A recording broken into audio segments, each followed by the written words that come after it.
So if you want to know the key to infinite scale in SMMA and how I got my own agency to 200K a month and how to solve the problem of not knowing why your agency isn't growing, this is the video for you. I need you to do yourself and me a favor on the retention side and put this full screen and just listen to what the fuck I've got to say. So number one, the problems this is going to solve, if this resonates with you, then stick around.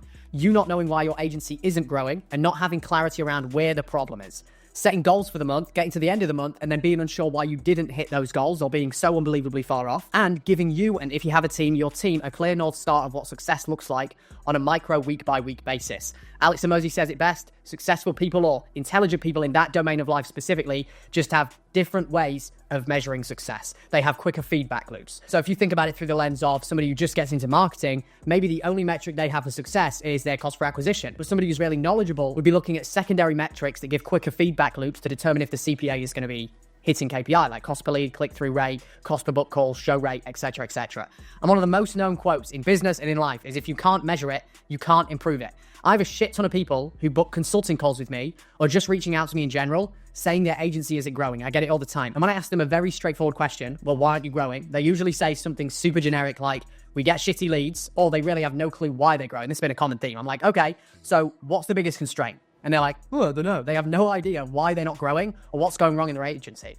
And it's kind of like asking somebody who's super fat, why aren't you losing weight? And then they'll go, I don't know. Like, at the end of the day, we know why. It's the basic principles. You eat clean, you work out, you're in a calorie deficit, you will lose weight. It's just basic math. And business is the exact same thing. Growing an agency, or any business as a matter of fact, is just basic math. And the only way that you grow your agency, and this is legit, if you take anything away from this video, you write this down and you read it every day. You sign more clients than you lose every month, and you make more from the clients you have. That's the only way you grow an agency. And that means the main two levers you can pull to grow your agency is you sign more clients and you make more from the clients that you work with. Like, it's not hard. And you probably would have already known this, but we're going to get into the nitty gritty of how you can actually find those metrics and how you can measure success in different and quicker ways to know that you're going to hit your growth goals. And if you hit a constraint, if you hit a roadblock, how do you overcome it? So first thing is signing more clients, right? This can be taken in so many different verticals, but the easiest way to sign more clients a lot of the time is to identify the constraint and solve it.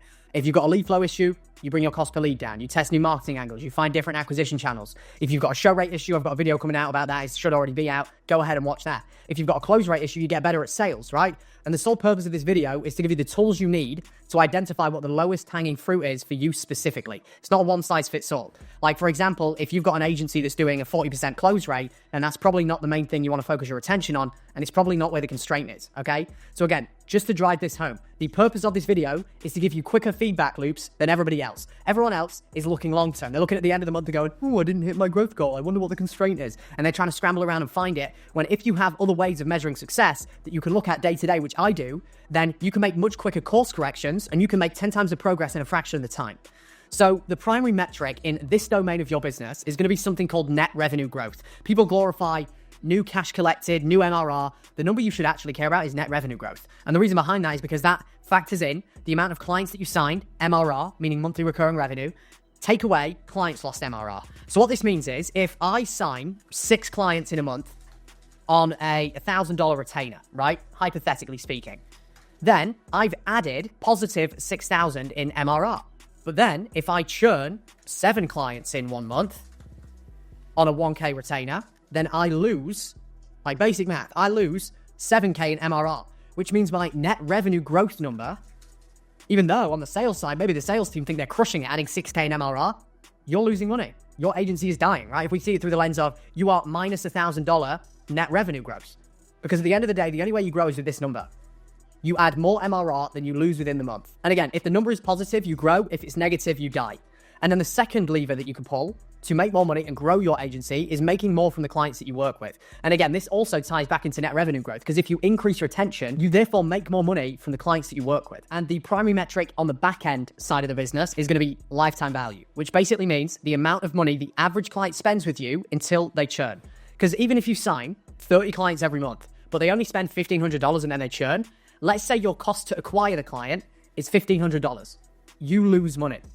And this is what people do not understand. So the higher you can get your lifetime value, the more you can spend to acquire a client. And this is how the best businesses in the world win. Think about Netflix, Salesforce, Amazon, even fucking High Ropes, like all of these companies that are SaaS, or even a lot of agencies now, costs are continuing to rise.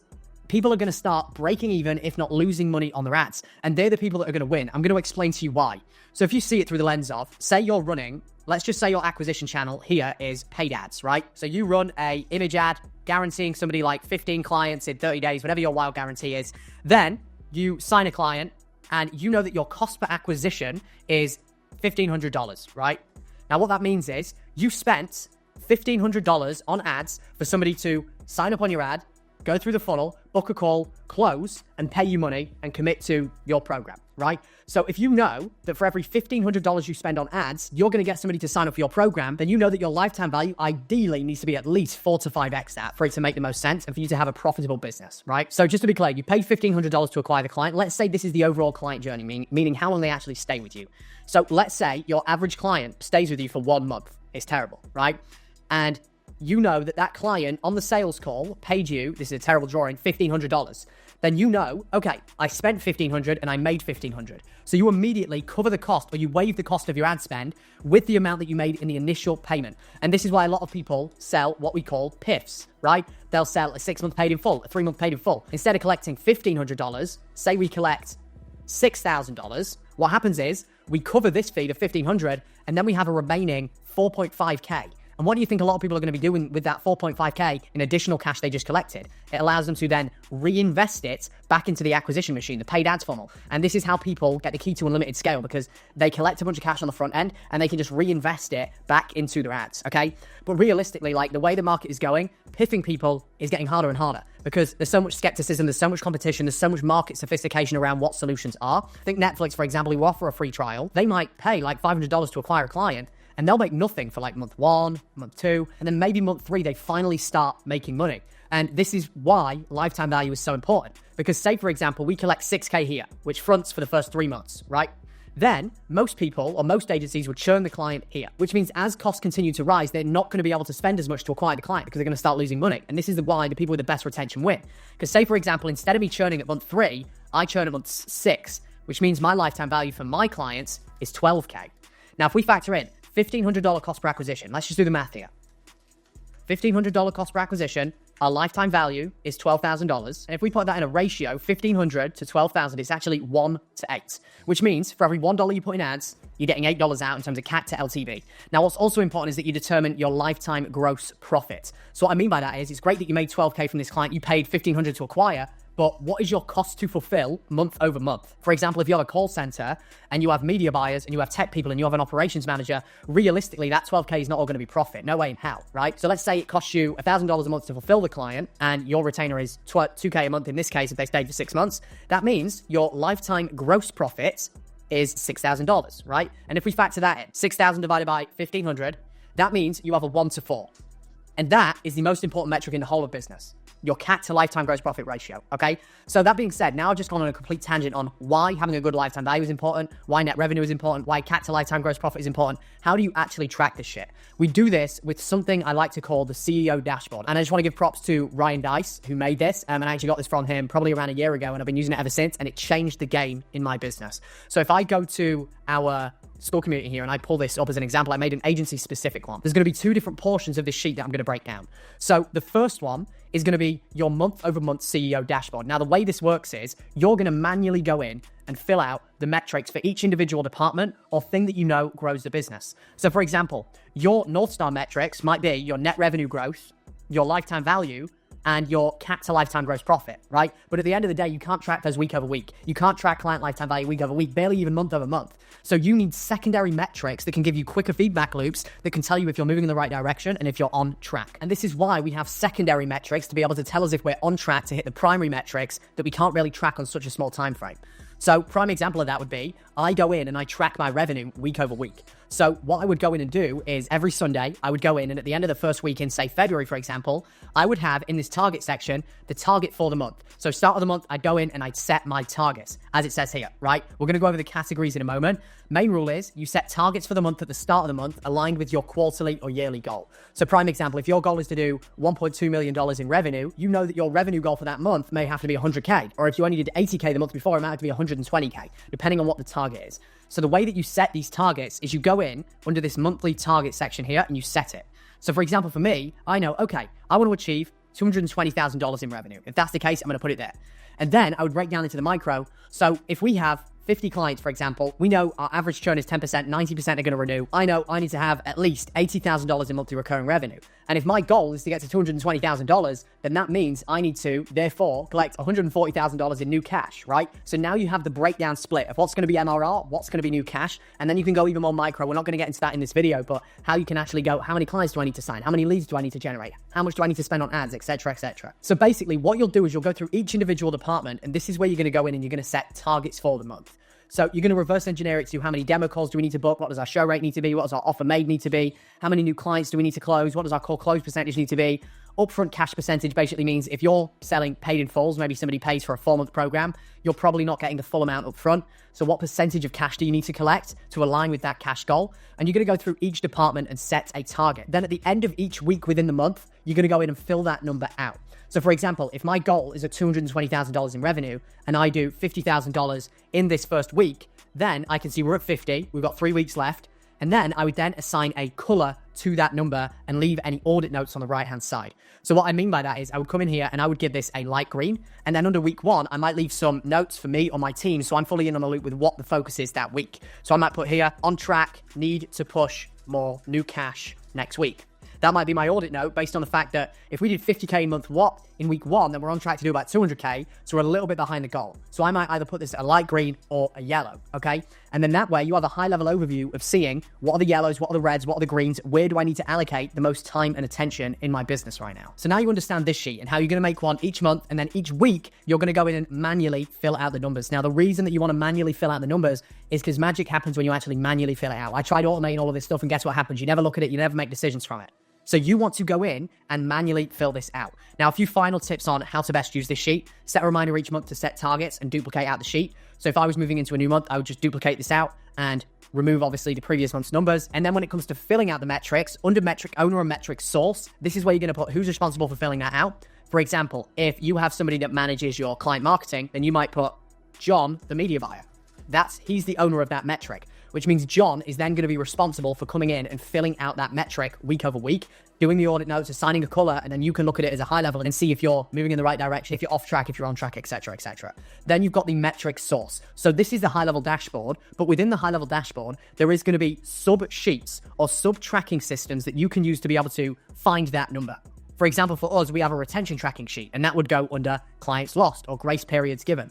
We have a revenue tracking sheet on front-end cash and back-end recurring revenue. So that would go here so I can click into it and count the numbers and make sure everything is accurate, okay? Now, the reason this exists is so you can get clear on where the problem is in your business, so you can now start to find averages, and then you can make decisions based on where the biggest constraint is. And then the other sheet you've got in here is your year-over-year dashboard. Now, this one is more in a macro. You can take a look and make high-level decisions from this, but this is something that you can take a look at, and you can see for January, what was the goal, what was the actual. And then at the end of the month, you go in and you just fill this out. And you go, okay, our goal was $220,000. We did $150,000. And then you can make a comment here and say, like, we didn't hit this because of X, Y, and Z. And then the biggest thing is you change behavior. Because the definition of insanity is doing the same thing again and again and expecting a different result. So what's important is if you set a goal and you don't hit it, that is okay. But what's not okay is you not knowing why you didn't hit that number and not taking anything away from it. Maybe you over-projected the number. I've done this so many times when I first started setting projections. I over-projected and it fucked with me because I thought I'm a terrible business person. I never hit my goals. I don't keep my word. When the reality is only some of that is in my control. So just make sure that you understand and be mindful. It's often better to be a little bit more realistic in your projections or your goals than to be super optimistic and then be super underwhelmed when you don't actually hit the goal. Now, the next piece of this is once you filled this out week over week, you're then going to go in and identify the biggest constraint. So in order to do this, first thing you're going to ask yourself is where is the drop-off happening? Where are the reds, right? So if I've got a bunch of greens, I'm probably not going to look at those. But if I've got reds here in marketing, then I know, okay, we're not booking enough demo calls. Our show rate's low, our cost per offer made is low. And then I can make a decision based on that. And again, I want to encourage you to put your own metrics inside of this sheet. Don't just use these as the be-all and end-all, right? For example, if everything was green here, and I know I want to achieve a 10% churn this month, and we have 100 clients, that means clients lost is going to be 10 or less.